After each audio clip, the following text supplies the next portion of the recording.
What's up, everyone? Welcome to the 390th episode, 390 of the Pokemon Podcast. It's super effective. I am your host, SBJ. With me, I have Will. And I shout out to all the teens and not teens of the world with braces and everything. I am with you, my friends, for the next year.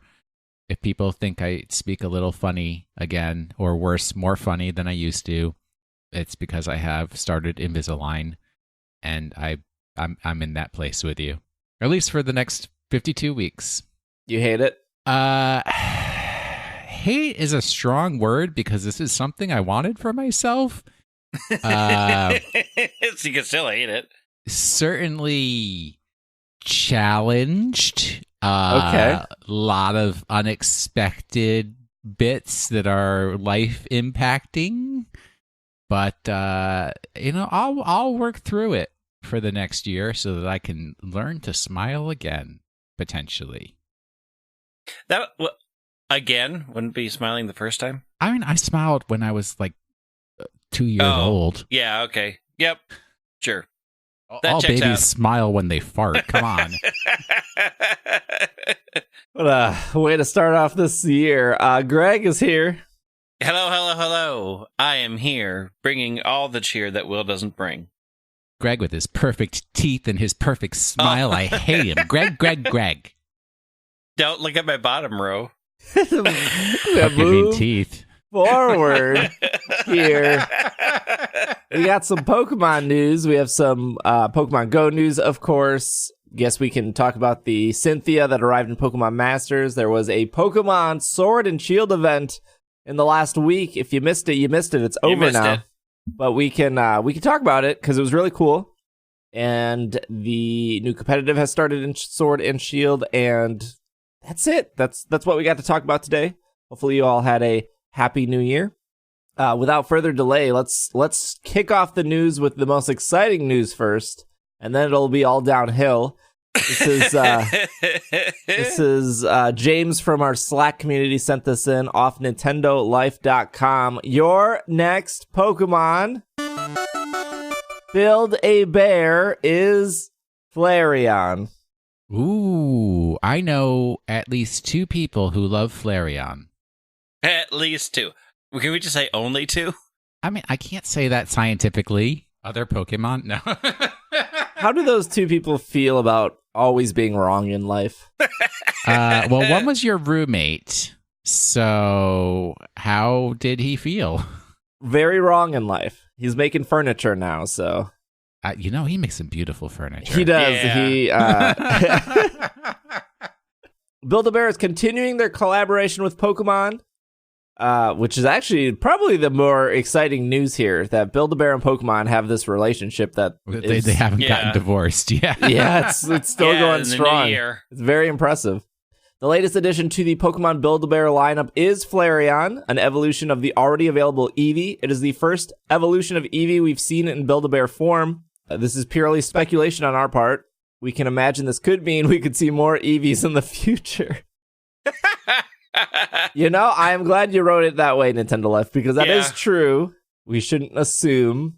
But what I can tell you as somebody who is deep in the Pokemon community, whether that is for better or for worse, we do joke about Flareon being the least popular, but it is the least popular. It's even less popular than Vaporeon? Oh, Vaporeon's very popular. Vaporeon's with big. That fishy tail thing? It's cute. No. Yeah. Flareon doesn't even benefit from being good competitively. Oh. It's true. Look, okay. We're not all here for your battle amusements, Caesar. I mean, that's what the game is. It's Battle Amusements, the game.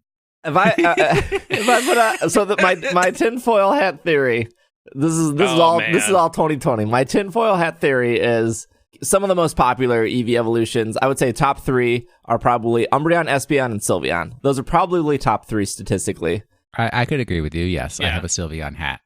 And I think because Flareon is the worst, my theory is they're starting with the worst so they know baseline what sales should be going forward. Okay, two things. Number one, please don't ever say 2020 for the rest of the year, because every time somebody says that now, I'm confused whether they're referencing the year or whether they're referencing Clear Vision. So that's banned for this or program. the TV show. That didn't that go out of business? Is that Anyways, 50-50? Go on a business. Number two. Yes, Well, the TV show went out of business. What was They the closed up first shop Build-A-Bear and that they stopped. did? What was the first Build-A-Bear Pokemon they did? Pikachu. Yeah. So was that like the least loved one, so they could find out whether it'd be a successful business venture at that point in time? No. You don't collab with Build-A-Bear and expect Pikachu not to sell. But you start with like Bulbasaur. No. Well, no, Bulbasaur's popular. It's number one in the Pokedex. It's obviously the most popular Pokemon. Because that's how that was done. Does anybody else think that Flareon's face in this picture is really pinched really weird? Yeah. It's really pinchy. You can't. I mean, you could just do Umbreon and Espeon, but then you fall into the trap of people demanding the other ones. So with Pikachu, it's like one and done, right? We did the Pikachu. It sold millions. Eevee sold millions. All right, well, we really want to give people Sylveon, Espeon, and Umbreon, but we can't give them 3 of the, I don't know, 7, 8. How many are there? We have to eventually give them Flareon. So it's like the Band-Aid on your arm. You just gotta rip it off. All right, here's your Flareon. Quickly get it out the door. Okay, it only sold 5. All right, well, at least we know we can tell our Build-A-Bear stockholders, fear not. We already knew this was our worst selling Eevee evolution. I'm a little confused because the actual Eevee that they did for Build-A-Bear is super cute. Is very cute. Bulbasaur is probably the best one they've done. Does the Flareon Have look like such a weird pinched face? It looks like a Gray from a spaceship that's coming to take me away and perform weird medical experiments on me in their UFO. That's the kind of face it has. Yeah, it's... And their Orbeetle. Get it? Pokemon pun, and you said a UFO, and then I changed it to their Orbeetle. I don't know what an Orbeetle is. Yeah, that's going to be lost on a person that hasn't played the game, Steve. Oh. Look, I told you the story of the Octillery. I need a moment. Well, as you take a moment, we'll move on to our Pokemon Masters news. We kind of touched on this last week. Pokemon Masters, Cynthia and Lance and Cynthia were added, but not at the same time, even though they both appeared in the, I don't know, hallway, event hall. I don't know what that space is called. The big Pokemon Center. It probably has a name. The hallway. It's the Gathering Hall. It's the Gathering Hall. Cynthia. Welcome to the Pokemon hallway, everybody. Cynthia is now available. Yep, I haven't pulled her yet. I have pulled her. The Sogaleo event is now on. Yep. They bless the team at Pokemon Masters. They said, don't worry, everyone. It's easier than Mewtwo. I was able to do the Sogaleo event in less than an hour just by hitting the battle again over and over. And I think I got 10 tickets every time, and you need 100, and then you get Sogaleo, or Sogaleo. Yep. Sogaleo, I think is how you say it. Sogaleo. You get Sogaleo. And I have it, but there's more missions after it. I think Team Lear. No, the dude's name is Lear. What is the bad team name? Team Mask? I don't know. They show up. No, this isn't Pokemon Duel. I can't beat them yet. And then I realized, so this is my question for you, Greg. Yes. When you go to Trisha... It's Team Break. That's the Team bad guys. Break, got it. When you go to This is the Trisha, B. she wants 1 million tickets. Sure, first she wants 400, and then she wants 600, and then she wants 1,000. Where am I get? I was only getting 10 tickets a mission. Who is grinding out 4,000 tickets, and why? I already have the Sogaleo. But okay, so the first time you do the first 3 co-ops, you get boosted tickets. What are you talking boosted? 200? Yeah, so I think I ended up today with 300 after I ran everything today, just from running those 3 for the co-op, because it's super... I haven't done the 4th one, because the 4th one, Like, so the weird thing is in the Mewtwo event, you get Mewtwo tickets from the first 3, but you did get it for the hardest one. You got gems, maybe? And it looks like it's the same this way. You don't get tickets when you do the 4th event. You just get gems. So I haven't run the 4th one because it's difficult, and running it with strangers where you can't communicate is just frustrating, so I've skipped it. But every day when you run those co-op ones the first time, you get boosted tickets, which is the only way to get tickets to power up your pair. Well, if you have Cynthia, I don't think you have to communicate, right? Aren't people going in with 3 Cynthias? Yeah, except the 4th one generally, if you don't do the exact prescribed thing, you'll get wiped out. This is the way it was for Mewtwo. Like if somebody didn't come in with a way to eliminate their stat increases, they one-shot everybody.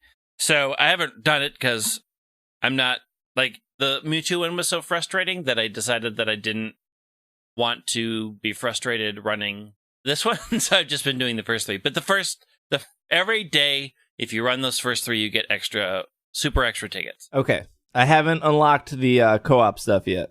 Oh, yeah, you need to do that. I'm on, like, chapter 9, which I think I think there's 18 chapters. No. I think there's 16. Oh, no. Okay, well. There might be 18. I don't know. I'm not there. I'm making it. You didn't beat the story, so co-op is somewhere in the story, I'm assuming. Yeah. So I have a love-hate relationship with this game because I've been playing. Wait, there's 20 chapters. Oh, geez. I just looked. I have a love-hate relationship with this game. Mm-hmm. I have hit the wall you talked about. Mm-hmm. I need a bunch of red soda. Yep. So I guess I just grind missions for red soda, I suppose. Yep. And this is my biggest complaint with the game, is that grinding those, you can't auto skip it. Like, you have to play the game because their auto function is still real not great.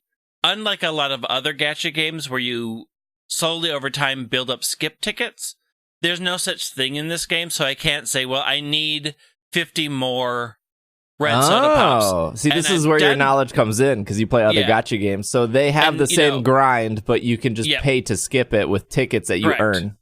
That you've earned. So, like, in other games, I can just say, well, I need some more light orbs. I'll go to the light orbs one that I've already completed. It knows that I've done it.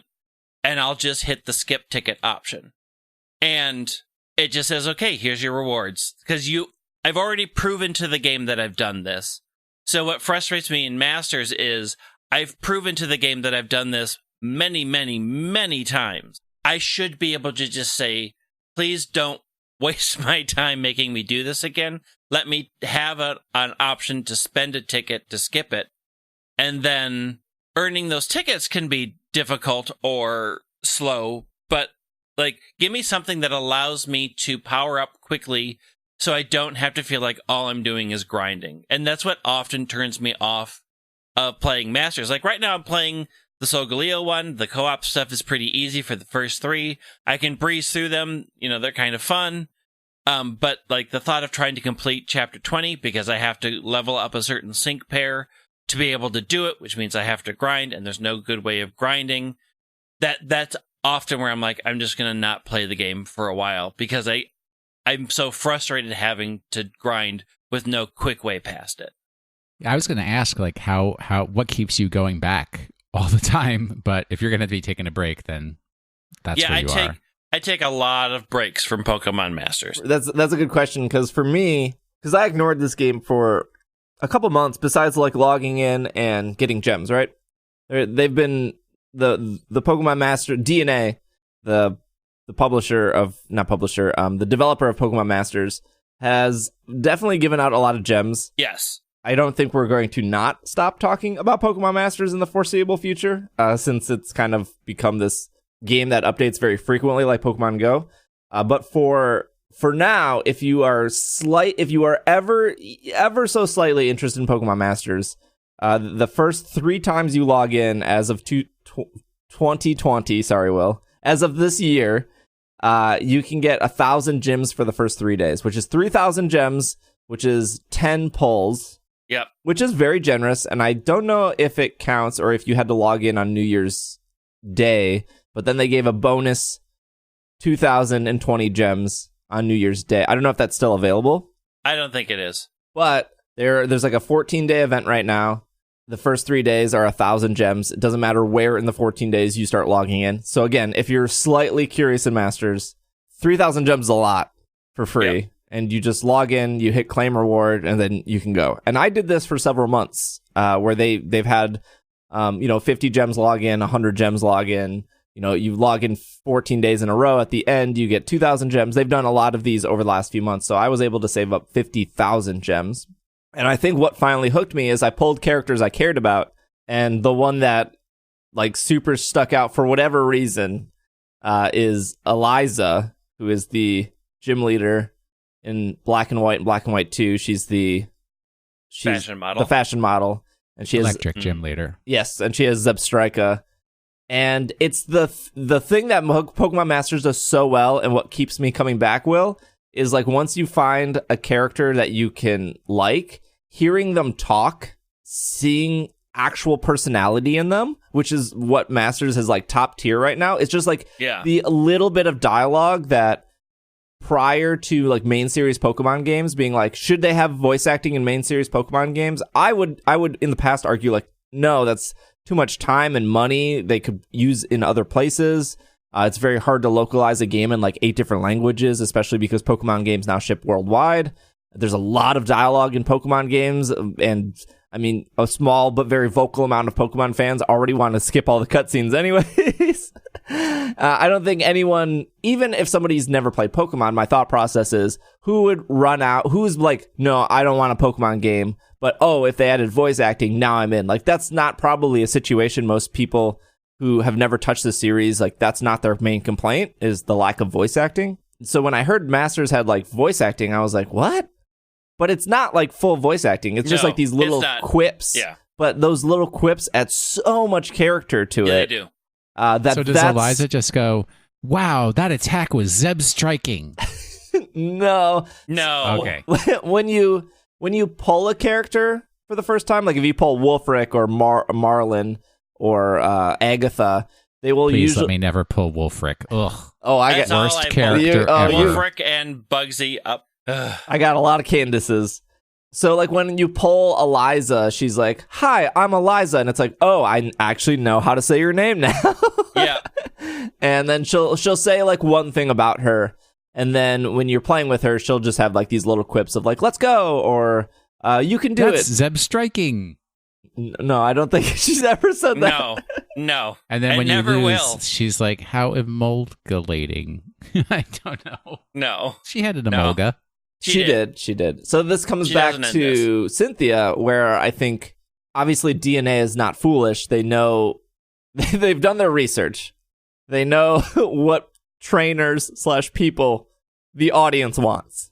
So, like, holding back Chris for a while, holding back Cynthia, holding back Lance is smart because people will hoard gems or save gems, or in this case, I'm sure with Cynthia, they probably saw an uptake in revenue. Because one, not only do people love Cynthia, but two, Cynthia is very, very good. Yes. And when there aren't any good grounds other than Cynthia, like, it was a much needed addition. I will say a couple of things that they have done. So they've mitigated how bad pulls feel by letting you pull more often now. So that, when you get your 8th Bugsy in the row, it doesn't feel like where it did before, I have to wait another month before I can pull again, because gems are coming much more regularly. So it's mitigated how bad summoning used to feel. It still doesn't feel great, but it's not as bad. My other sort of major complaint with the game still is, if you're a big Pokemon player, they do not play by the same type rules. So dark types are not immune to psychic. There, things that should have double weaknesses only have the weakness that's listed above their head and no others. So it's a bit frustrating when you're used to playing the other Pokemon games that Masters works very differently. So when you're planning something, you're like, why did that happen? Well, you got to think of it like the TCG, where they're like, grass, bug, poison. Right. They'll all be one energy. frustrating in that fact. It doesn't, you have to sort of put Masters in its own category. Like, it plays by its own rules now. And what you think will work or won't work, you have to learn the rules of Masters, which is a little frustrating. It's like, okay, it was particularly frustrating during the Mewtwo event because, you know, you'd have everybody have a team of their dark Pokemon, and it was like, Psychic one-shotted, and I'm like, oh, how? That's... Yeah, but Pokemon Go is the same. Yes. Where moves will still do damage when they shouldn't. Yeah.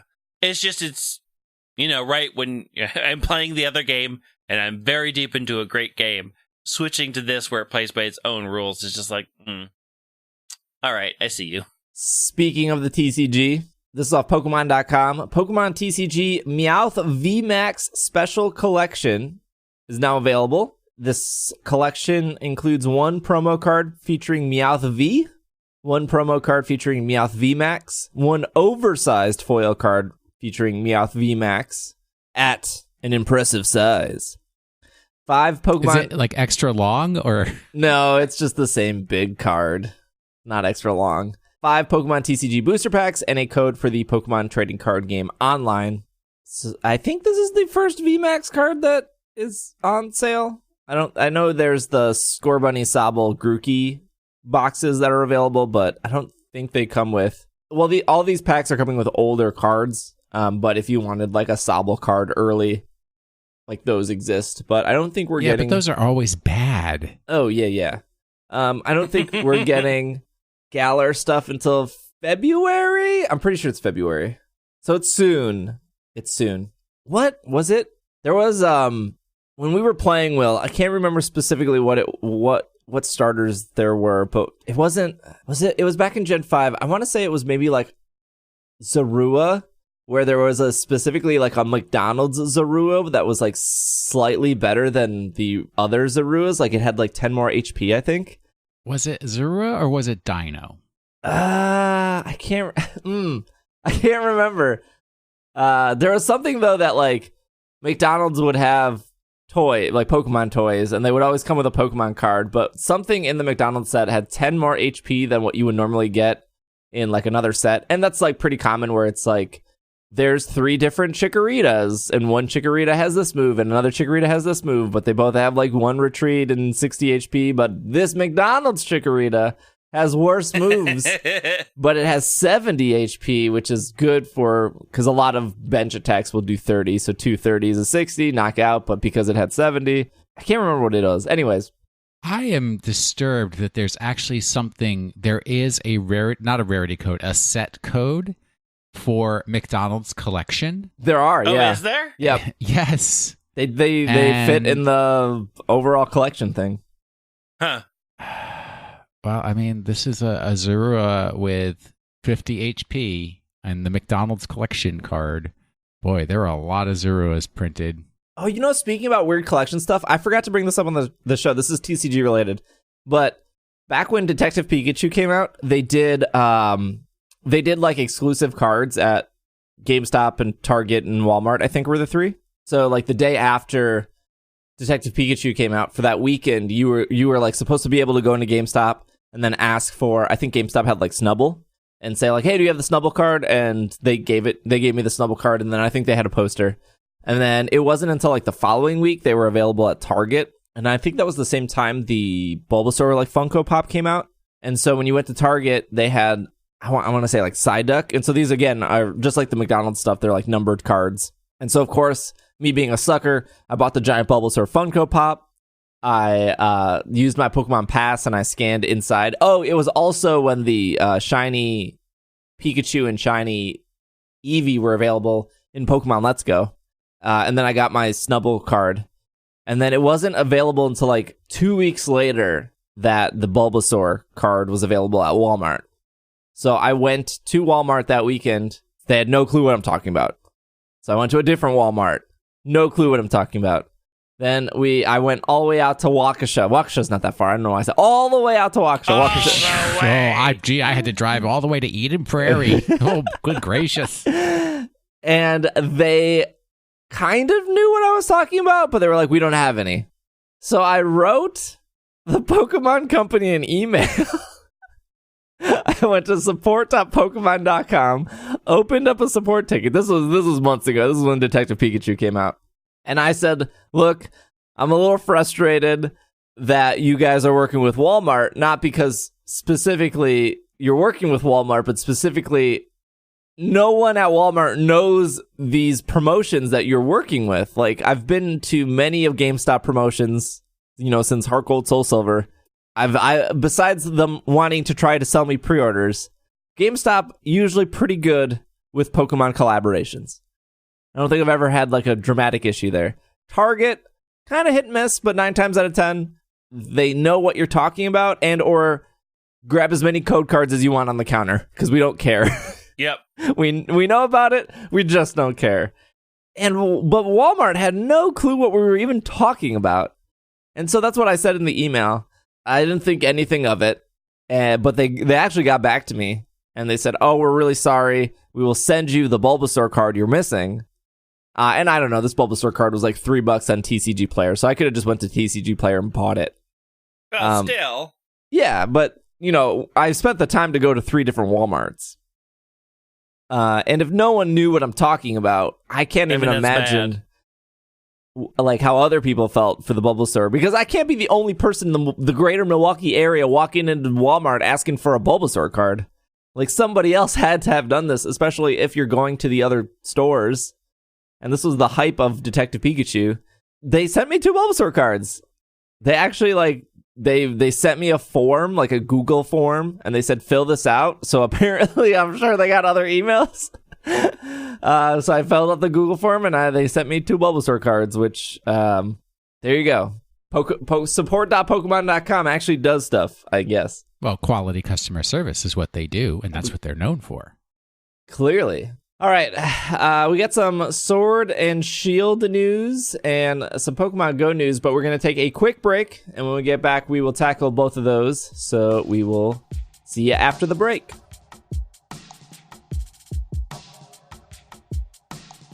Start of the year, start of the month. This is where I bring up the Patreon real quick. I don't know why I said it like that. Anyways, if you have been enjoying the show and you want more Pokemon content, you can actually support this podcast by going over to patreon.com/itssupereffective. Bunch of podcasts have Patreon. Bunch of podcasts throw your Patreon, their Patreon in your face every episode. I try not to do that. Try to do it once a month, beginning of the podcast. Most of you guys probably know by now if you're listening. But, big but, special offer for anyone who is currently a patron or signs up this month. Anyone who signs up this month or is a current patron. I don't want to leave out anyone who's been supporting. If you sign up or at any level, the $2, the $5, whatever, I will send some stickers your way, some free ISE stickers your way. I just obviously will send out a little link. You'll fill out the link with your address, and then I'll throw a stamp on it. I'll throw some stickers in an envelope, send it your way to any patron, new or old, for the month of January. So good time to sign up. I don't know, an incentive, I guess, if you're interested. Also, if you're at the $5 level or higher, Irene and I will be doing the new Twilight Wings anime coverage. So those are, I think, 7 episodes coming out. So that is 7 weeks of bonus podcast for anyone interested in my and Irene's thoughts on those, as well as the whole back catalog of season 20 that Irene and I went through for the anime podcast, and soon to be season 23 for the Galar podcast, for the Galar anime when it comes out in the United States. I know it's already in Japan. Anyways, that's it. Pretty simple. Patreon.com/itssupereffective, or if that's way too long, it's in the show notes. Or if you can remember, ise.cash. That's another way to do it. Thank you so much for listening. I hope you enjoyed the rest of this episode, and I hope you had a happy new year. Thanks so much. On with the rest of the episode. Party with Wurmple during the Adventure Sync Hatchathon. I've got issues with this event. Do you love Pokemon Go, Will? Do I love Pokemon Go? I play Pokemon Go every single day. I'm popping lucky eggs left and right. Yeah. Do you love hatching eggs? I used all of the special incubators they gave me as a free gift, and I use the infinite incubator every single time an egg hatches. I'm popping a new one up in there. Do you love wasting money? Well, I mean, I only use the free incubators, so no. Leave it to Niantic to, one, listen to their community, put a party hat on Wurmple, and then hide it behind eggs. So, but do people understand that Wurmple already looks like it's wearing a party hat? Yeah, I mean, No. like you're just like, it's got a spike on top of its head that literally looks like a party hat. Just paint it. You don't even need to go to the store and buy one. Just get some makeup and put some spots on that thing, and you got a party hat. like everything in Pokemon, a love-hate relationship with Pokemon Go. Niantic has listened to the most vocal of fans, you know, the Gen 1ers, as we call them, very obsessed with their childhood, and they wanted glasses on Squirtle, and then they complained that they weren't the right glasses. Well, they weren't the right glasses. Look, they all can't be that Squirtle.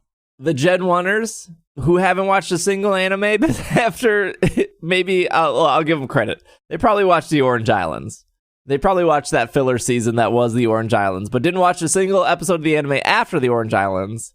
Didn't go on the journey with Ash and his Trico, who always had a straw in his mouth. All the way up. Treacle, Grovyle, Sceptile. That straw was always there. No justice for Trico. There's probably other Pokemon that I could use as examples too. No shiny Noctowl. But no. He had a shiny Noctowl for a long time. Justice for Trico. And then last year, they did this loading screen, and in the loading screen, there was a Wurmple wearing a party hat, and everyone lost their minds. Was it 2018 or was it 2019? I think it was last year. It was a while last year. back. Yeah. And they delivered party hat Wurmple here, but only in 2K eggs. Which, to be fair, this is the problem though. 2K eggs are fine because they're a lot easier to hatch, but the game is designed and set up in a way. This is what I hate. To give you more 2K eggs, but then you feel like the super incubator that you've purchased, you're wasting it because it like reduces the walk time by like 1/3, which you don't really need the reduction on that. So like you're burning through that incubator faster on less on 2K eggs, which are easier to hatch. But you don't want to be a sucker and buy the other incubator because for 50 more coins you can get the better one. It's like a no-win situation. Well, there's the slogan for Pokemon Go right there. It's like a no-win situation. Yeah. I mean, you could not buy them, but then what if you don't get the Wurmple? Then you don't get the Wurmple. It will be back. Like everything in Pokemon Go, it will be back. You'll get it eventually. Like, if you are the fool that says, I have to have this now, then you are their demographic that they're making money off of. I did not. The picture is cute, but again, like, okay, it's a Wurmple with a hat on it. And then I don't know which evolution I'm getting anyways, and the only one that's it can't evolve. It can't evolve. Well, then why? Because of Wurmple. Okay, when I hate when every Pokemon is somebody's favorite Pokemon. I hate that saying because it's not true. No one likes Cascoon and no one likes Silcoon. No one. That's not true. I like them both. They're awful Pokemon. But they'd be better with a party hat on. Yeah. Yes. That would be an improvement. That would be a significant improvement. All right, I'm checking for art for party hat Silcoon. Nothing. Trainers, ready those incubators. I'm going to change incubators to the word money. Ready those monies. The Adventure Sync Hatchathon is back, and it's the perfect time to get your leg up on your New Year's resolution. During the Adventure Sync Hatchathon, you will be rewarded with extra Stardust rare candies and Unova stones if you walk a certain distance. That's if you hit the 50K, I think. You can find Pokemon wearing party hats, hatching in eggs, and encountering Pokemon in the wild too. From Thursday, January 2nd to Thursday, January 16th, you will be able to hatch Pikachu and Wurmple wearing a party hat in 2K eggs. You will have a chance of hatching Pichu wearing a party hat from 7K eggs. In 2-star raids, you will have a chance to challenge Raticate and Wobbuffet wearing party hats. In the wild, Pikachu will be wearing party hats, which is the same Pikachu party hat that's existed for like 3 years.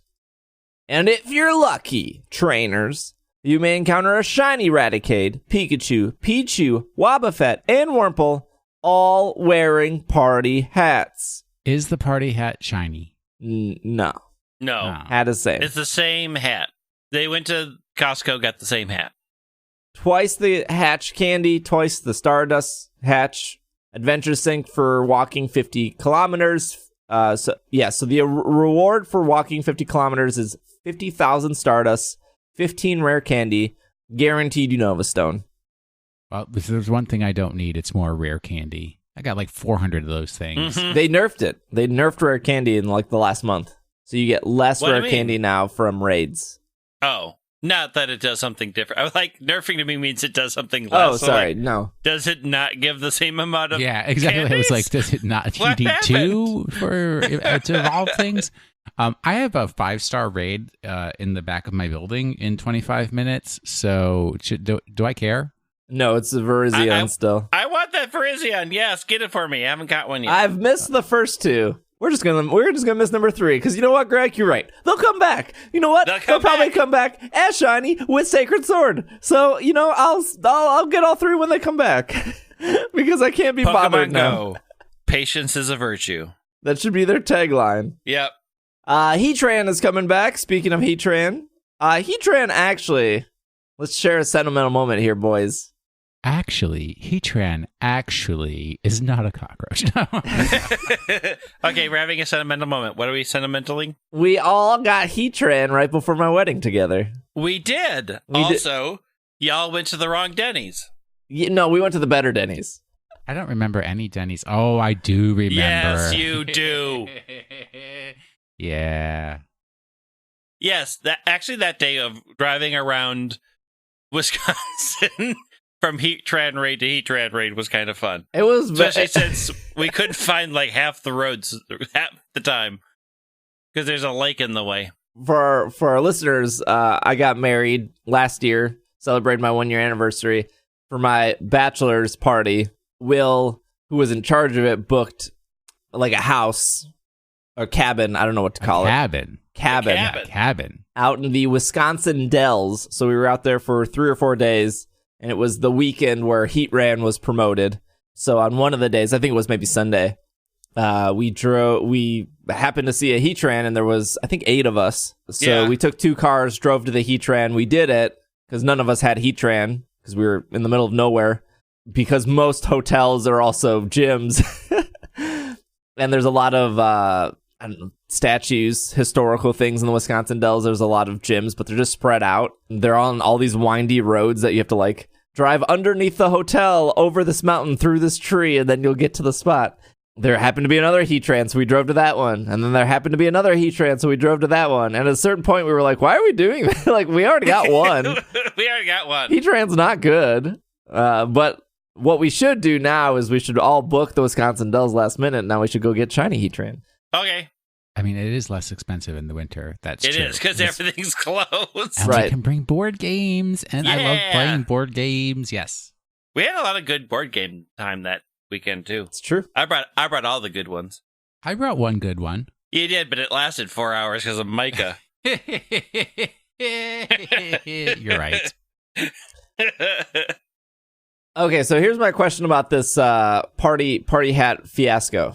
Yes. We've said it in the show multiple times, and I think some of the Pokemon Go audience has finally started realizing this, but we've always said this: shinies are not new content. Yep. But Niantic treats them as new content. Yep. Oh, you got to get out this week. You can get shiny Hoot Hoot. Like, you got to go. They're out there. Ash's shiny Hoot Hoot. Now, I will say, like, Raticate with a party hat, Wobbuffet with a party hat, that's new content. That's another thing to add to your collection, another Dex entry. Whether or not you want the shiny, I mean, that depends on how much money you want to spend, because those two are raids only. But they've done this before, and I don't think we've really talked about it, but specifically the Adventure Sync reward is pretty good. So for 50 kilometers, which I rarely ever hit, because I work at home, unfortunately. Also a blessing and a curse. But who here doesn't work at home? Greg. Me. Oh, well, your loss. But you get 50. I mean, I could, but I don't. 50k Stardust. Pretty good. 15 rare candy. Guaranteed Unova Stone, the thing that people are after the most. So if we ignore the adding shinies as new content, they're really focusing on you hatching eggs, giving you a lot of 2k eggs, which you can do with your free incubator. They want you to spend the money for the other eggs, which that's up to you. But is the Adventure Sync reward good enough? Is that like, oh, I can get this 2 weeks in a row if I walk a lot? But I guess the question is, like, does that make somebody who never hits the 50k dedicated to hit that 50k to get those 3 rewards? Oh, it's not. No, nobody's going to go out of their way. 50k, that's a lot of walking. No. It is a lot of walking. I'm at 21 this week. So in 12 hours, I just got to double that. Yeah, just go run around a mall somewhere for a while. That's a lot of walking. I feel like what they could do, at least give like a 25k reward. Oh, hey, I walked 66.8 kilometers this week. What? Where did you go? Usually on Saturdays I take a 6 or 7 mile walk, which I did yesterday. So wait, that can you convert contributes. miles to kilometers? What's 50k in miles? Well, a 10k is 6 miles, so it'd be about 30 miles. Jeez, that's a lot of walking. But yeah, I also went to Norway House and the American Swedish Institute. So you're getting a number of times. 50. What's your Stardust count at right now, Will? Where do I see my Stardust count? You just click on any Pokemon that you've caught. Pokemon. There's Pokemon in this game? To be exact, 50k is 31.0686 miles. I have 2,932,388 Stardust. So 50k is a drop in the bucket. And what's even more astounding to me is I have 1,619 EV candy. What am I doing with all those? And how many Unova Stones do you have? Well, you bought the $10 Reggie thing, so you got 1 Unova Stone from that. How do I find out how many Unova Stones I have? Is it in my bag? It's in your bag, probably at the very bottom. None. 2 right now. I think I got 1 from the research, and then I had 3 total, because I used 1 to evolve Chandelure, so I have 2 extra now. I have 1 Unova Stone. So you're getting another one this week, which is pretty great. Yay. Yeah, I think Adventure Sync needs to go up. Or they need to do something more. Because if they want actual people, like, if they want me to get out of my house, 50k is a lot. I mean, I think the rewards are good, but I feel like there should be a reward at 25k too. Not as good. Maybe not the guaranteed Unova Stone, but something. I mean, there is a reward. It's just a reward. Yeah, it's like what, 25 Pokeballs and like 5 Great Balls for 25k? It's not that great. Well, that's, it lets your Pokeball Plus if you're be extra wasteful. If you're walking 25k, you probably don't need the 30 Pokeballs that's popping out. You're already pretty dedicated to the game if you're recording 25k. Speaking of bragging about how much you've walked, we do have a subreddit, reddit.com/r/super effective, and every Monday it does a post of like, what was your progress in Pokemon Go, where you can brag about you walking. I'd be curious to know. We have 1,000 people over at our subreddit. This sounds like an ad. It kind of is, but it's free. I think there's also some people in Slack that share their weekend progress in Pokemon Go too. My weekend progress in Pokemon Go was I filled up my Pokemon storage yesterday, and I have also maxed out the amount of Pokemon storage I can buy. So how do I have so many Pokemon? Oh, I know why. Because of my rule, ABC, always be catching. Come on, kids. You got to always be catching. So I should catch this Natu in my house? You should. It could be shiny. If you're not paying attention to the screen of Pokemon Go, you need to have your Pokeball Plus going and press that button every time you get the buzz. You gotta do it. Before we move on to our next article, you guys, who's committed to the buddy adventure? Anyone? Did we change? 0%. Okay. What do you mean to the buddy adventure? Are you petting your buddy every day? You walking them? You take them to new places? Not every day. Well, again, so now that I'm back at work, I have been playing with the buddy feature more because A, I have space for the buddy to appear, and 2, I walk around. So I have been taking my Roserade out and walking a bit, but again, it's just like, okay, so I see it on the overscreen every once in a while, and yep. Speaking of Pokemon Go's, we should have started the show with this because this is some math for you guys. Everybody's favorite segment. We should have a math jingle. 2019 year in review, digital games and interactive media. This is off superdataresearch.com. Yeah, that sounds like a legit website. Yeah, Super Data Research, as in we're grabbing your data for our own research. Thanks for using Please accept our cookie. Cookie-laden website. All right, so what's China telling us today? So the report is Superdata's 2019 year in review, focusing on the health of digital games and interactive media market breakout for moments of 2019 and the top trends going into 2020. Digital games are up 3% year over the year, generating $120.1 billion in 2019, with $64.4 billion in mobile and $29.6 billion in PC and $15.4 billion in gaming consoles. There's a bunch of other statistics here, but let's look at the games. And so you'll probably see a lot of other Pokemon Go blogs reference these numbers. So they're coming strictly from Superdata. That's why I skipped Polygon or Pokemon Go Hub, because they're just pulling from this website. So this is the raw source here. Let's start with number 10. Let's go up. Let me know if you've heard of these.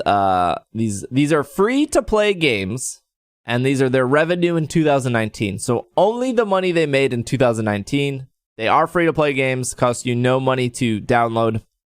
Mobile. I think these are all mobile. Or can be mobile, I guess. Well, there's some exceptions here. So, number 10, Last Shelter Survival.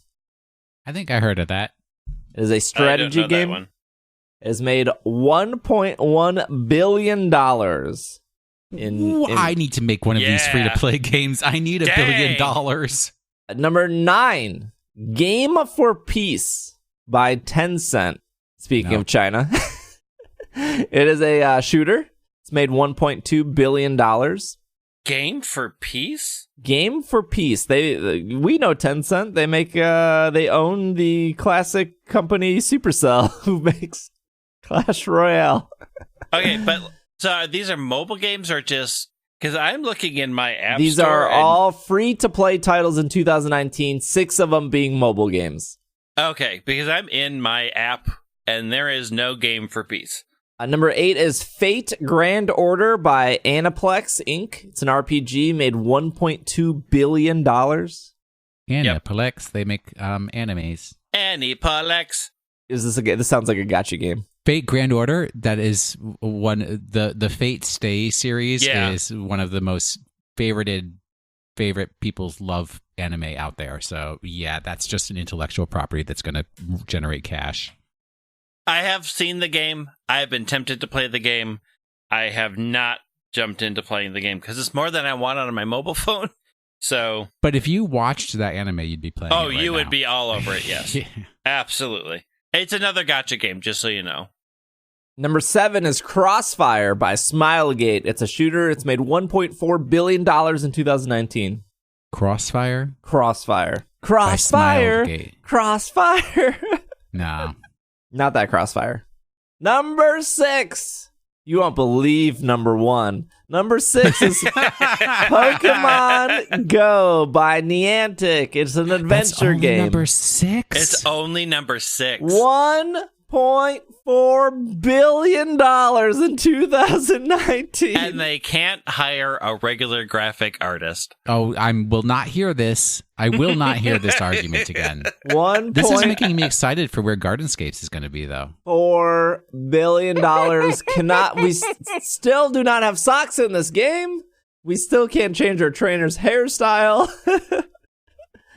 I was a little upset that there's not different body types to choose from for the trainer. I mean, honestly, at this point, this game has been around for so many years and made so much money. Can I not have a body type that is more in confirmation with my vision of myself? Please, thank you.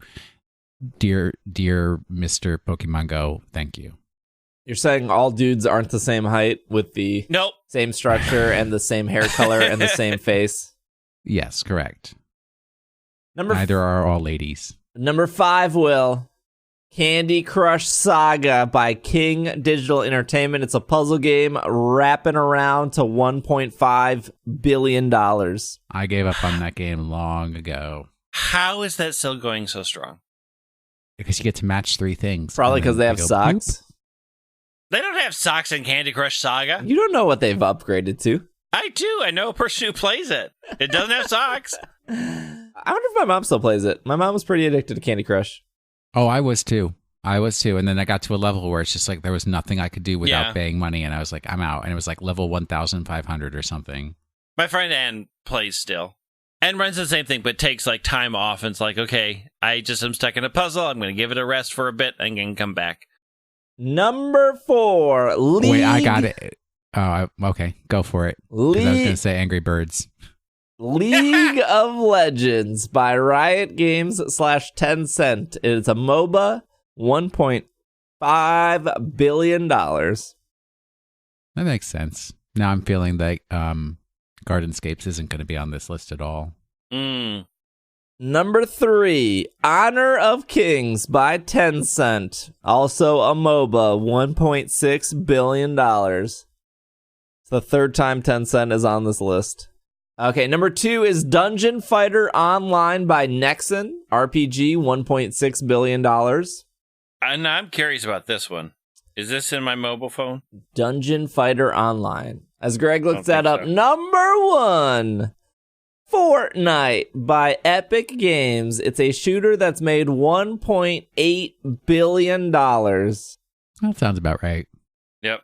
No Dungeon Fighter Online on my phone, so it has to be a free-to-play somewhere else. Pokemon Go really, falling behind. Dungeon Fighter Online is on Steam. I don't know. There's a lot of money between 1.4 and 1.8 billion, but man, that's for Fortnite being the biggest game in the world and Pokemon Go to be like slightly below it is still super impressive. There's 400 million between it. That's how much money there is. Real big whales in the Pokemon Go sea. Well, I think the thing that's holding Pokemon Go back is the fact that it's mobile only. And we're getting to a point where there is more saturation of mobile phones around, yes. But we're also getting to a point where the free mobile phones, the technology on them is not good enough to run the high-end mobile games any longer. So then people are moving over to Steam, which is on their PC, and they have, actually it's a little more affordable to keep your PC up to date with better equipment than it is to keep upgrading your phone, which you can't upgrade parts of every year. Mm-hmm. So that's, the money is shifting away from the mobile phone market and into things like Steam and PC gaming, where it's actually becoming more accessible to the marketplace. That's your economics talk from William R. Anderson. But Pokemon Go can't ever get that market because it requires you to be outside. Yep. Well, not only that, but when your phone gets so old that it's like clunky, and Pokemon Go has enough technology problems running on a really good phone. That's a good point because this is just one out of millions of people, but my sister is a prime example of that, where she stopped playing Pokemon Go purely because her phone had troubles running it, and she was a person that played, every day, and now it went from every day to like once a week because. According to her words, it just doesn't work when she opens it.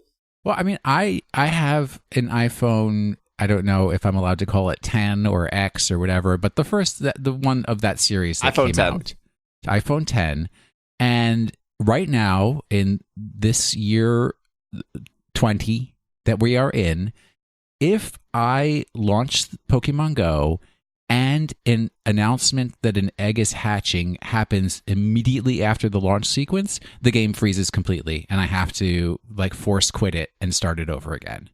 Really? I mean, look, they didn't make that much money this year. I guess they can't keep it updated.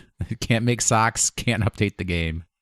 I mean, I feel that there's a couple of things. Pokemon Go does require a better phone, but it doesn't require a great phone. So there are a lot of options out there. But I think one thing that limits them a little bit is they are held back by a larger company. Like when you're looking at something like Fortnite is just responsible to themselves. They can make whatever they want whenever they want. Pokemon Go does have a level of oversight and release schedules and stuff that they have to go through because they're working with a brand that isn't theirs. So I think some of their growth is limited by the fact that they have to carefully consider a brand that they don't own and respond to those people's needs. So there is a level of extra red tape for any sort of massive improvements or changes that they want to do, whereas other mobile games can be much more agile in how they switch things around. And I think that is a limiting factor as to how much money you can make. If people get frustrated with, this is the gameplay and we're frustrated by it, or we're frustrated by what you're presenting to us, they have to respond to a larger parent company, whereas other people don't. I would personally put more money into Pokemon Go in the places that doesn't feel like I'm getting ripped off. So I don't mind buying storage upgrades, even though I think it's kind of expensive. It's like $2 for 50. So I've maxed out my storage. I've maxed out my bag space because that is something that never goes away. So I feel like there's value to that. That is something I benefit from every day I play the game. And plus I'm a hoarder.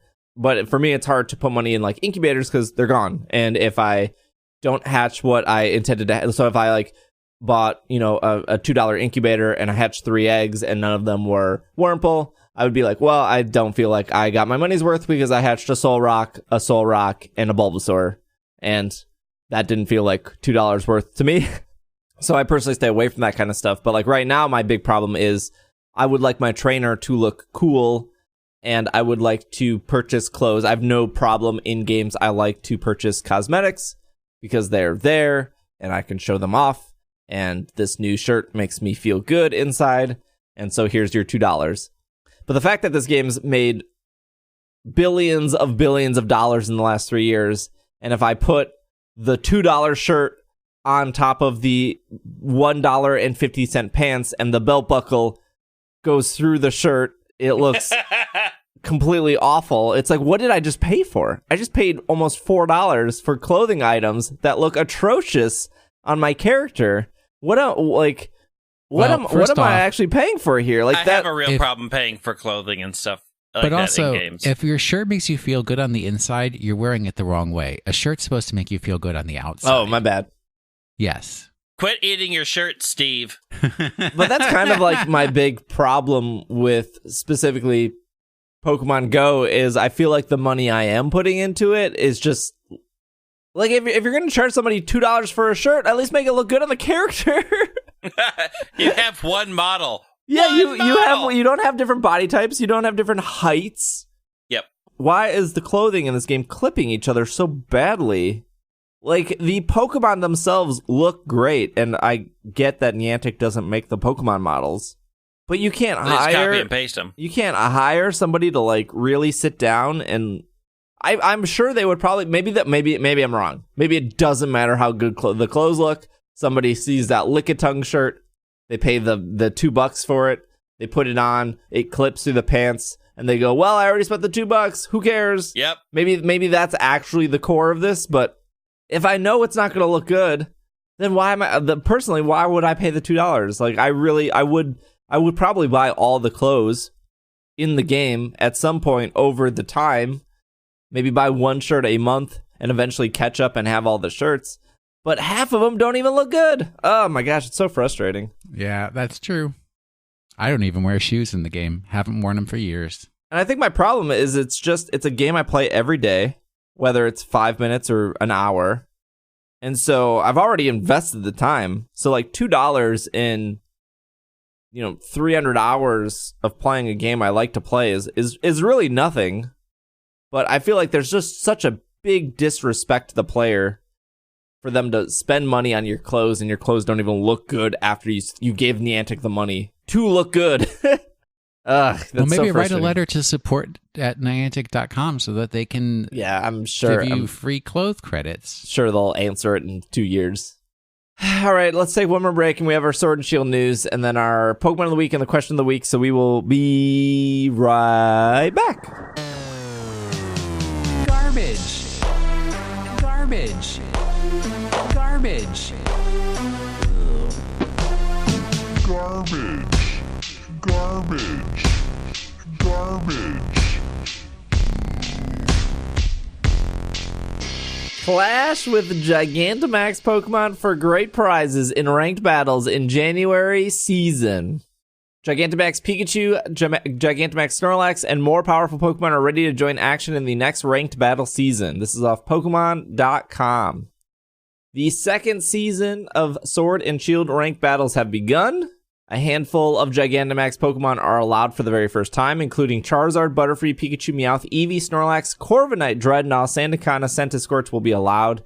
Spoiler, these are all the promoted Pokemon that have existed the last 2 months, besides Pikachu, Meowth, and Eevee, which are very easy to get.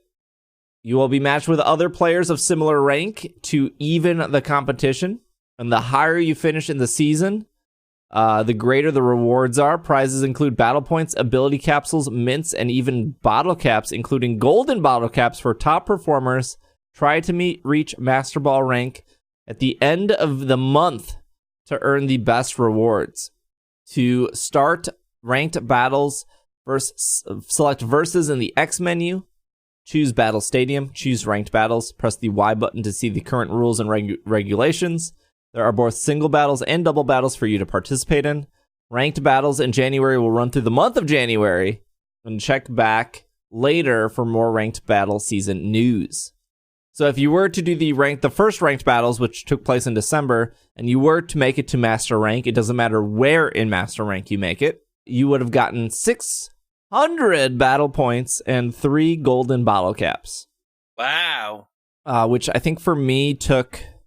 It's a time commitment. For me, it took, I want to say, about 50 battles to do. I think it was it might have been 60, because it was 35 wins and 25 losses, I think, is what I ended up with to get to Master Rank. How's it going now? 1 win, 2 wins, 8 losses, I think, right now. You can definitely tell there was a slight shift in meta. But I'm also very, very bad at battling, so I was pretty proud I made it to Master Rank. But 600 battle points is very, very, very, very good. I was not expecting the 3 golden bottle caps, which is nice. They're really pushing the competitive. It's almost like at E3, they said they wanted to focus more on competitive, and that was one of the reasons for the National Dex cut. And here we are, where almost everyone playing competitive is extremely happy with competitive, unless your name is Smogon.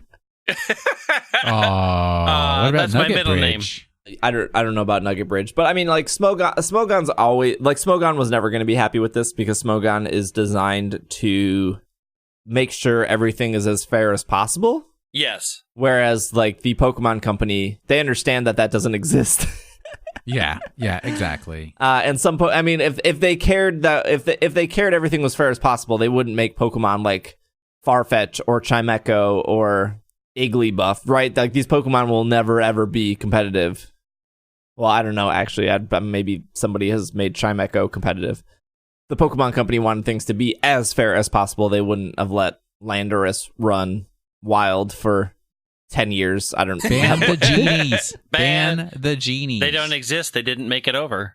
They didn't get their passport stamp. Well, they've been canceled. Yeah, I don't know if I have much to say about the competitive stuff. I know if you at least participate in one battle in ranked, you get 50 battle points. Whether you win or lose, if you want an easy 50 battle points, actually 100 battle points, you do one round of ranked, one round of ranked doubles, one round of ranked singles, and then at the end of the season, you will get 100 battle points just for participating in both. I am not a huge fan of singles personally. So I didn't do any singles, but I guess in retrospect, I probably should have done one match. But yeah, 600 battle points for getting a master rank, pretty good. I don't know if that's, good enough for you guys to participate. I know Will, have you beaten the game yet?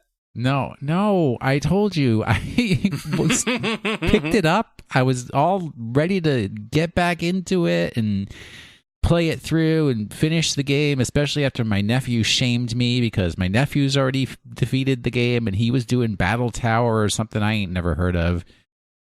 And I went and I stepped out onto Route 9 and I was on the bridge and there was a little bubbly fish hole thing and I was like, well, let me fish for something cool and new. And I fished and I fished and I fished and the exclamation point came up and out popped an Octillery. And I said, you know what? That's why I don't want to play this game. And I killed the Octillery, walked back to the Pokemon Center in shame, and put the game away for a couple more weeks. Ugh. That's why you have the weirdest requirements. I just want new Pokemon. Go to the grass. There's like a ton. No, okay. I walked over to the grass, and what was there? There was a Marini walking around. There was a Gastrodon walking around. There's some other water dude. And I'm like, first off, this is an ice route. Why are there water Pokemon walking around on an ice route? Why is there grass on an ice route? Whatever. Well, I'll ignore that.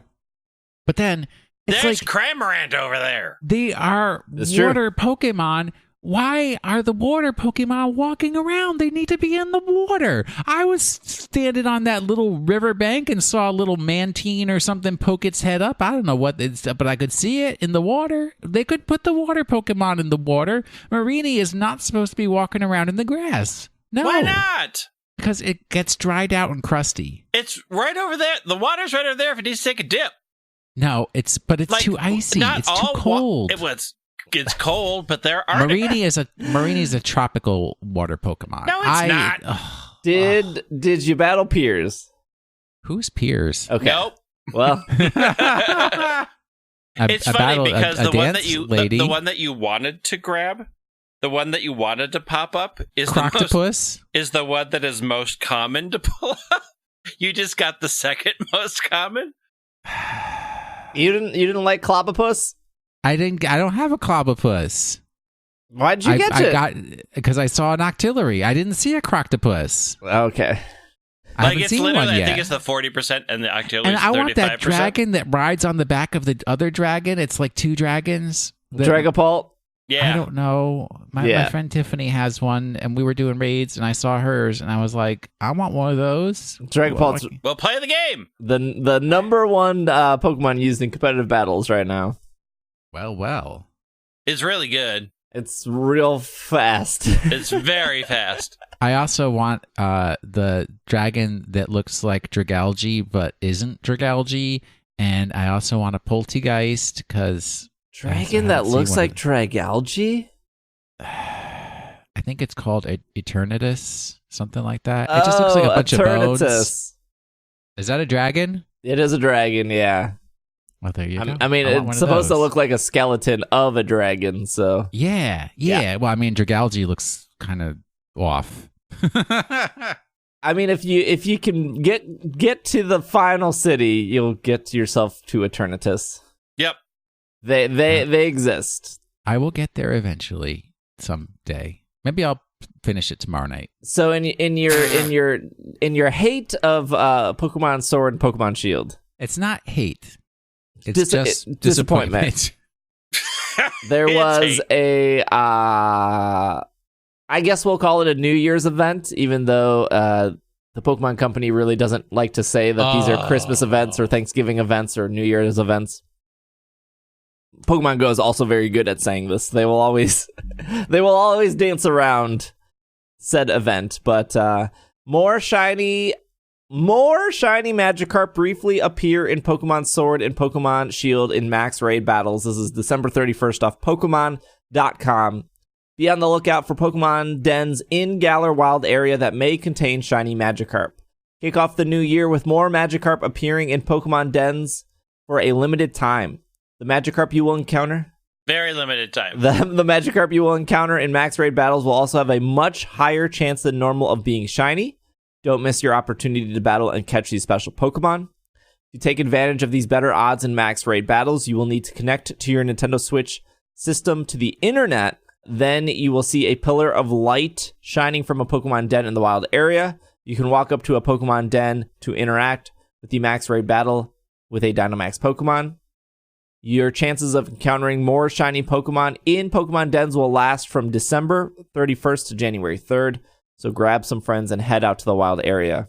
All right. Can I just a little bit more on my problems with Sword and Shield? Sure. New Year's Day, I had my friends over for New Year's dinner. My mom made a nice little pot roast. And afterwards, we're like, well, let's do some Pokemon raids together. And I was like, you know what, friends? It's the Shiny Magikarp event. Let's go find some Shiny Magikarp, because that's a fun thing that we as friends can do together. So I hop on. I have my Switch connected to my big old TV that Steve forced me to buy that cost $1 million. That's true. Ultra high resolution that just makes Pokemon look really, really bad when you play it on there. Ultra shiny TV. Yep. And I literally the first den that I went to was a Magikarp den. And I was like, okay, friends, join me. We'll do local play because neither one of you are subscribers to Nintendo Online service. This is mind-blowing to me, but okay, continue. And they started up the game, and we're all looking. We're on our Y menu, and it's like, well, where's the stamp, Will? There's no stamp. We can't see the raid. And we tried it, and I'm texting you and Greg and tried it, and then Trevor started up a den battle, and we all saw that stamp come up. We joined in. I got a what's the spinny dude? Hitmontop. And Tiffany started up a max raid battle, and we all were able. But whenever I tried to do the Magikarp, nobody could do it. Well, why? Because since they're not Nintendo Online subscribers, they can't see it at all, even though I could see it and they were literally in my house with me. Why couldn't there have been a message up on the screen that said, you guys can't join this raid battle, rather than me wasting 45 minutes of my life not knowing that was the reason why they couldn't see it? One error message. Error message is the most popular thing for computer programmers to program. They love making error messages. All it had to be was your friends can't join. Sorry. Rather than me having to text you and Greg and then 2 hours later find, oh, that's the reason why we couldn't see it. I don't necessarily think you need Nintendo Online for the Magikarp to appear. But you do need Nintendo Online to play with other people online. I think in your instance... We were doing local, but they never connected to Nintendo Online to then tell the server that these are special raids. Yeah. So the way they would have been able to connect to Nintendo Online to get that server push, because we're going to talk about the interesting thing here. They would have had to either update and share their trainer card, or even more or go into Versus, or even more simply just go into the Wild Area News under Mystery Gift, and by connecting the Wild Area News, it would have pushed the server update. Even without Nintendo Online? Correct. Well, I wish I had known that. So I think that is the problem, because specifically in the Pokemon article, it doesn't say you need Nintendo Online, but it says to take advantage of these raids, you need to connect your Nintendo Online system to the internet. So by going to Mystery Gift and then going to Wild Area News, that does temporarily connect you to the internet, which I think is what they needed to do. I don't think they specifically needed Nintendo Online. But also, like I said, another way you could do that is by updating your trainer card and then hitting the share button, and I think that connects you.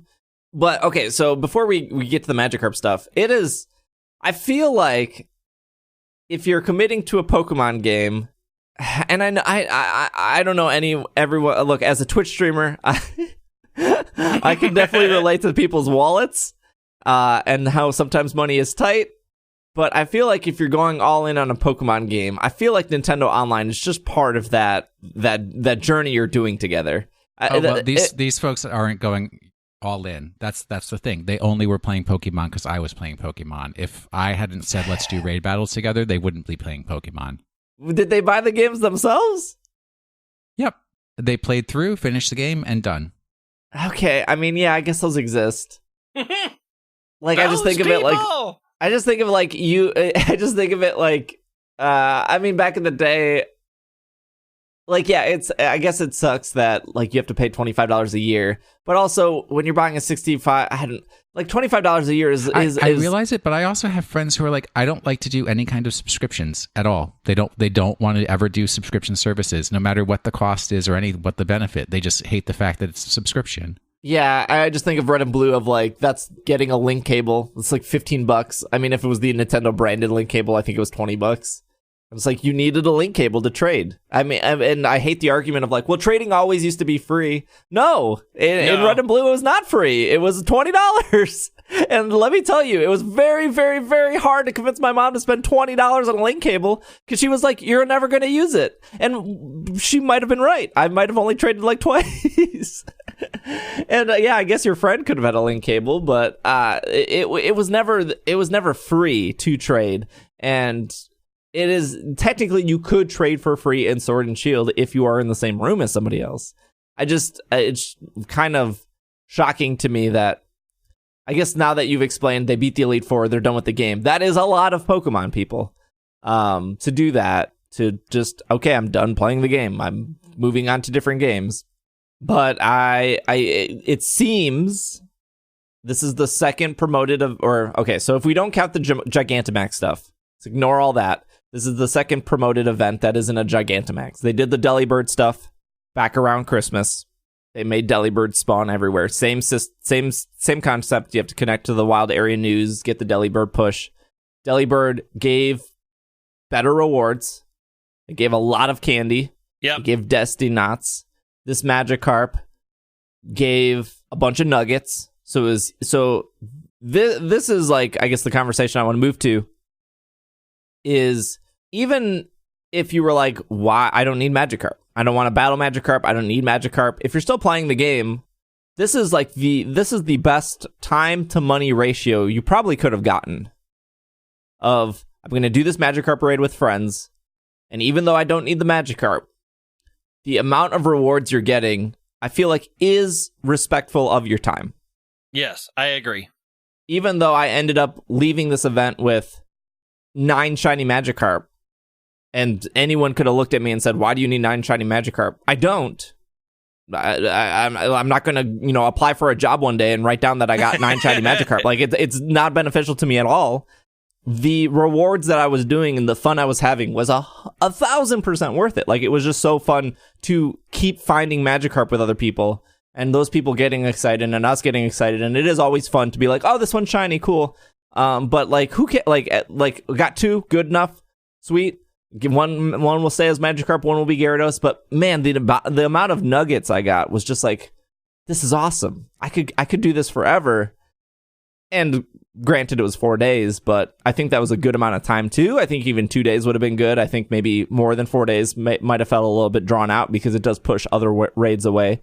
If they continue to do stuff like this, I think it does then add value, and maybe your 2 friends would reconsider of like, is the $25 a year worth it to them if once a month they can participate in what seems to be, I don't know the easiest way to compare it to, maybe like a community day of, hey, let's come, we beat the Elite Four, we saw the credits, we're moving on to different games, but once a month for 3 days, we can play with our friends, come back to Pokemon, do these Magikarps, do these Delibirds, do whatever else they have planned.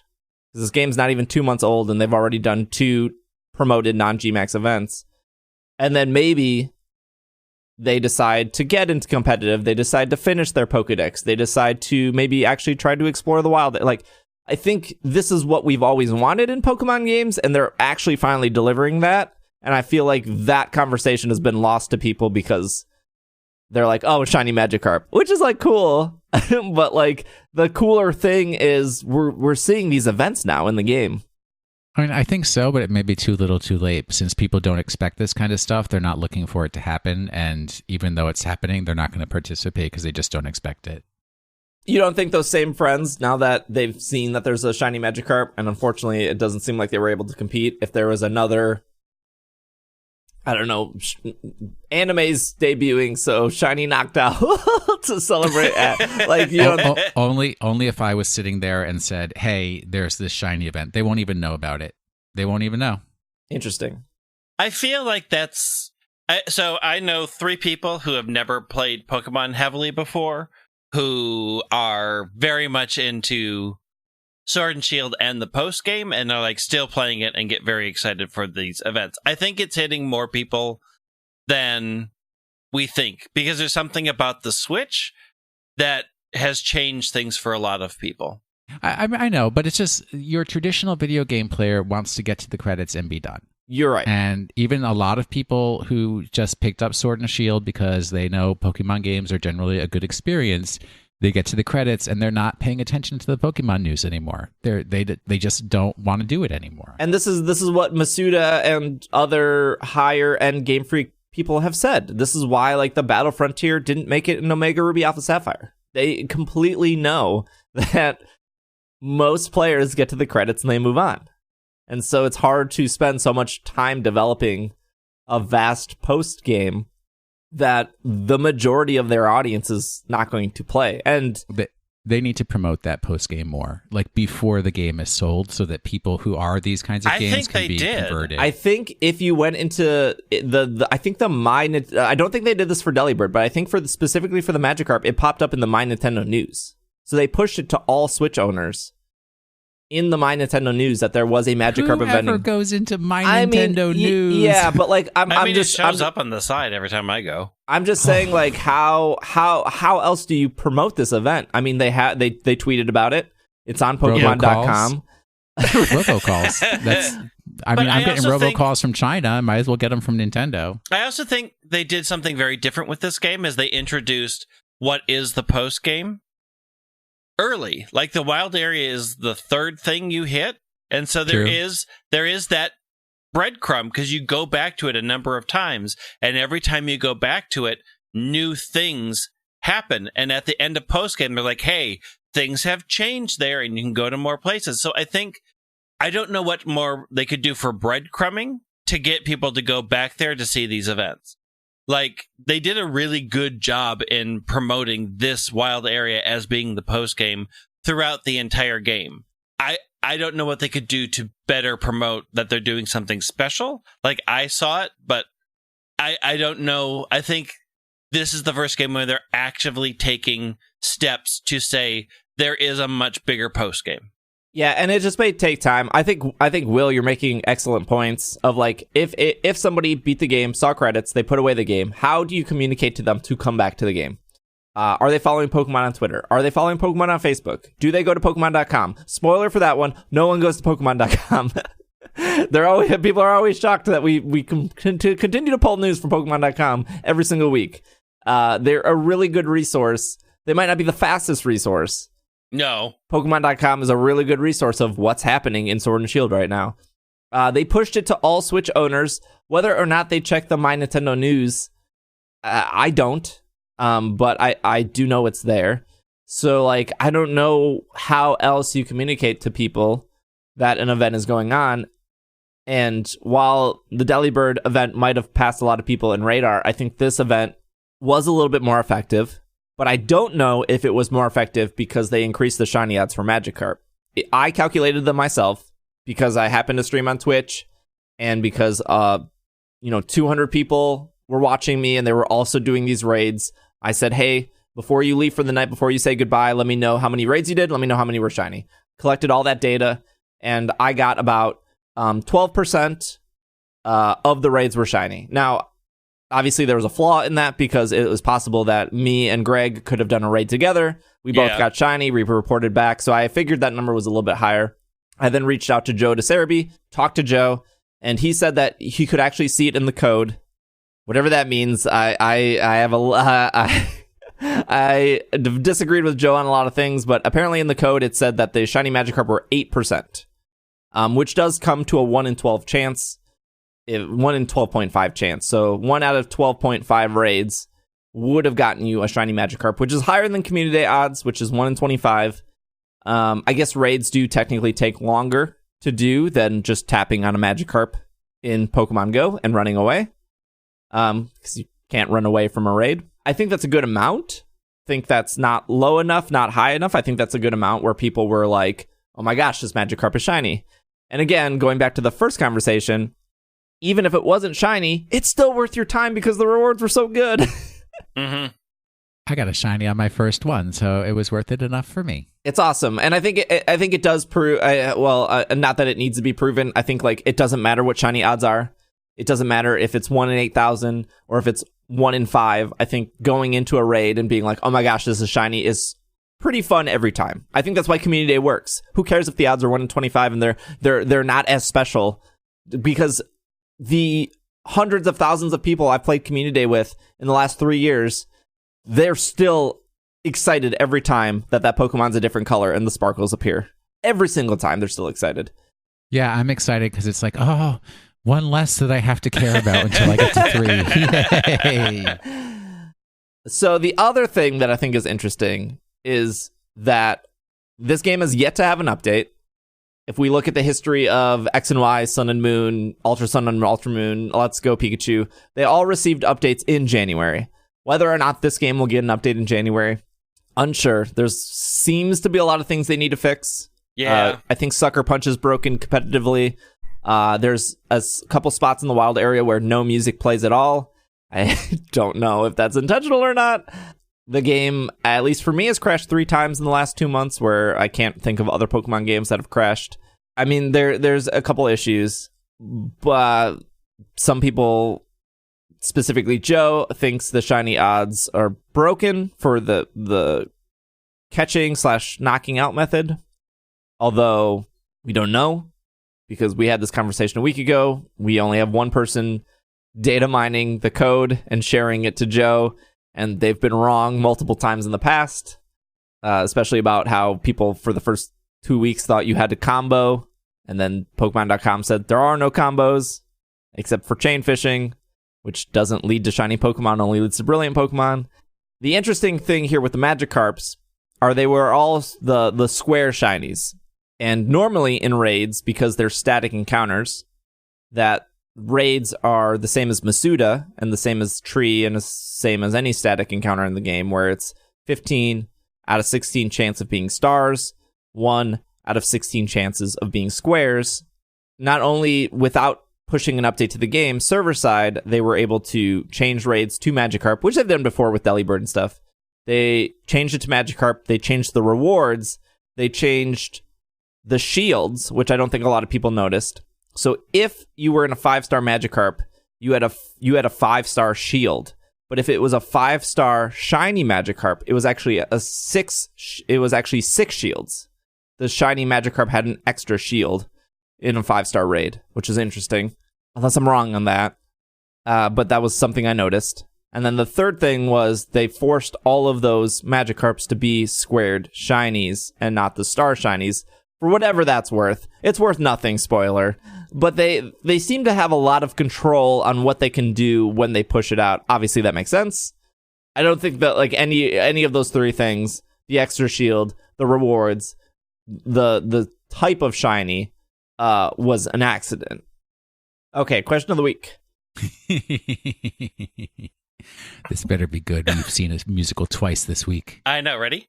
Ask me, it's so easy to quiz me on my knowledge of all things around Pokemon. If you ask me, you'll find out what my answer is to the question of the week. Standing ovation. Standing ovation. Beautiful. Not a dry eye in the house. I didn't even do the key change yet.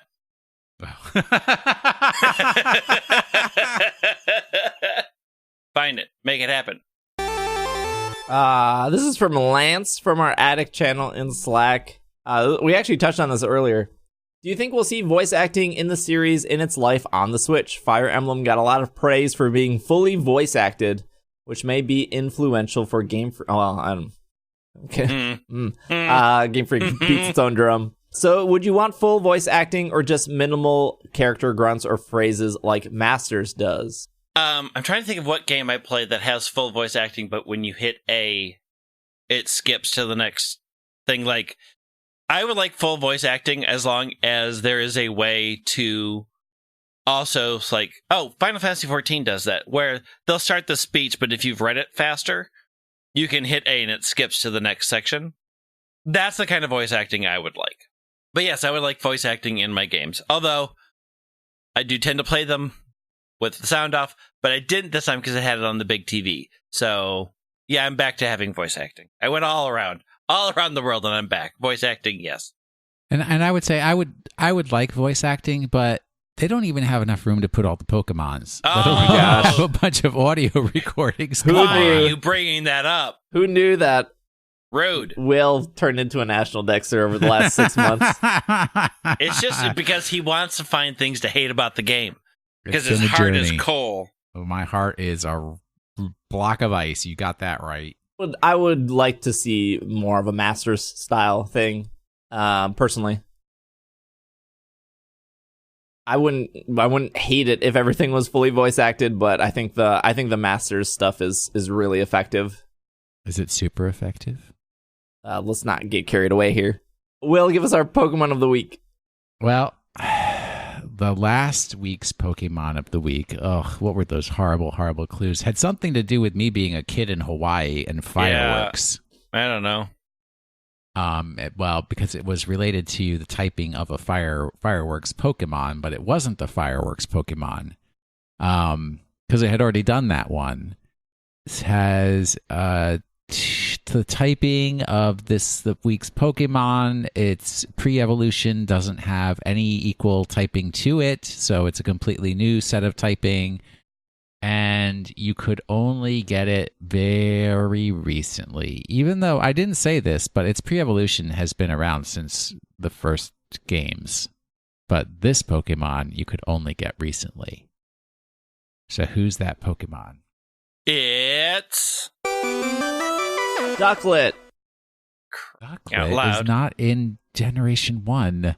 It's Alolan Marowak. Alolan Marowak. You are correct. The Fire Ghost, or Ghost Fire. I don't remember which one it was exactly. Fire Ghost. It is Fire Ghost It's Fire because Ghost. Chandelure, which I said was its cousin, Yes. is Ghost Fire. Yes.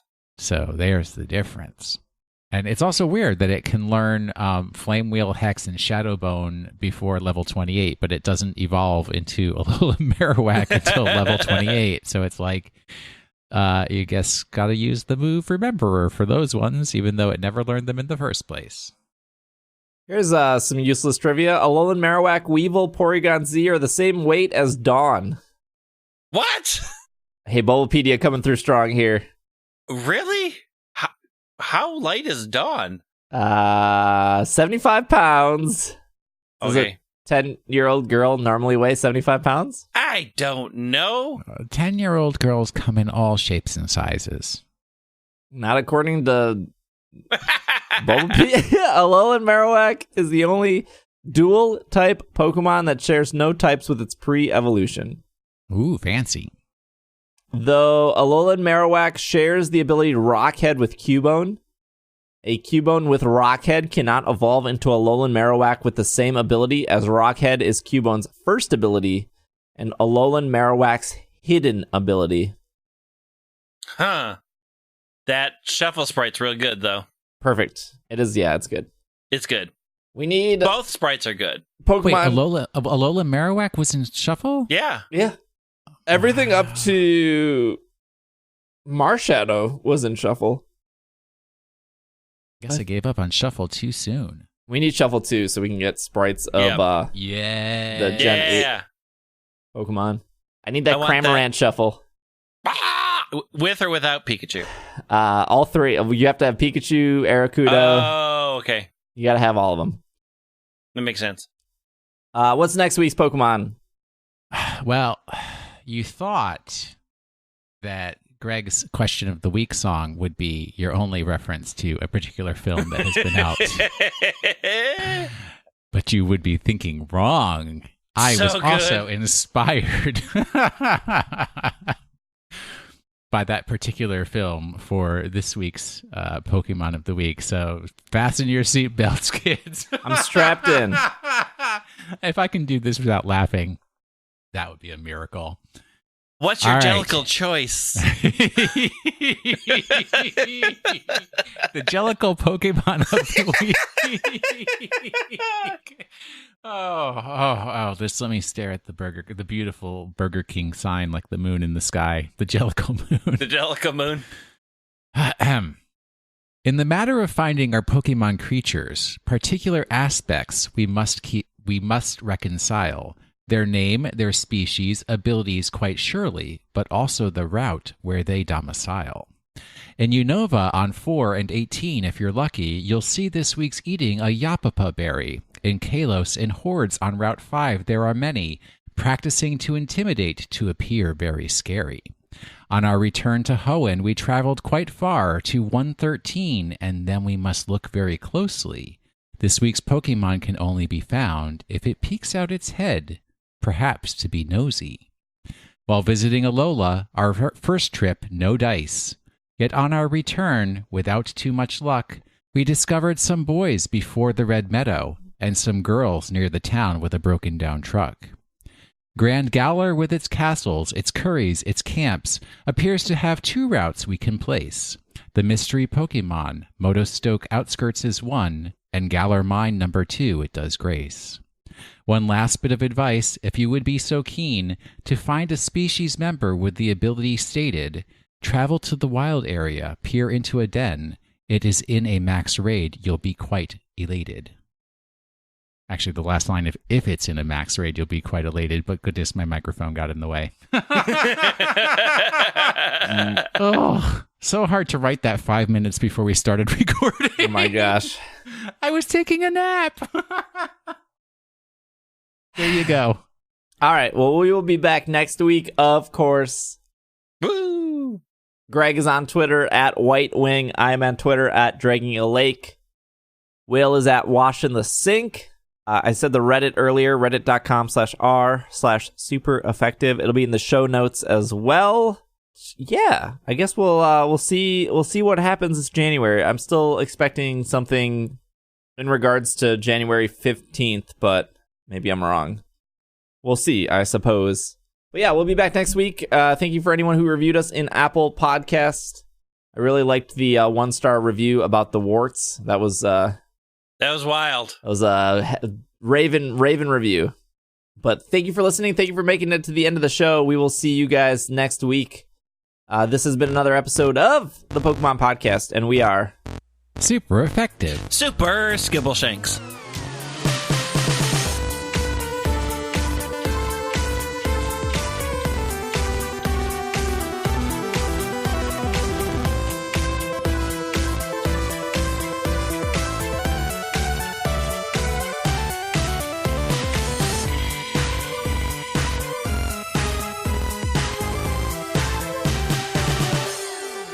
You meant to say croctopus. Nah, croctoloctopus.